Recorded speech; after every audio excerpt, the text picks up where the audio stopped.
İşlər Nazirliyi Baş Mütəşəkkil Cinayətkarlıqla Mübarizə İdarəsinin əməkdaşları narkotiklərin satışı və qanunsuz dövriyyəsi ilə məşğul olan şəxslərə qarşı paytaxt və bölgələrdə silsilə əməliyyatlar keçiriblər.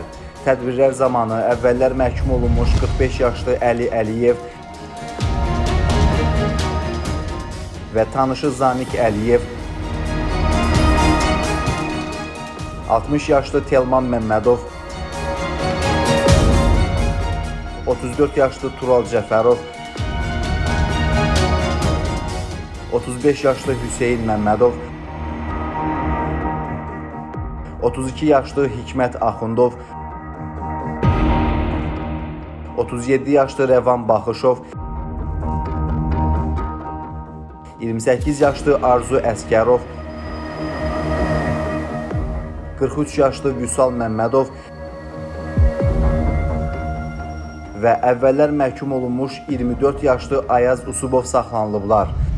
Bu şəxslərdən 75 kiloqrama yaxın tərkibi psixotrop maddələrlə zənginləşdirilən marixuana, heroin və psixotrop maddə metamfetamin aşkarlanaraq götürülüb. Faktlarla əlaqədar Cinayət Məcəlləsinin müvafiq maddələri ilə cinayət işləri başlanılıb. Adları sadalanan şəxslər barəsində həbs qəti imkan tədbirləri seçilib. Saxlanılan şəxslərin daxil olduqları narkoşəbəkənin digər üzvlərinin də aşkarlanaraq cinayət məsuliyyətinə cəlb olunmaları istiqamətində əməliyyat istintaq tədbirləri davam etdirilir.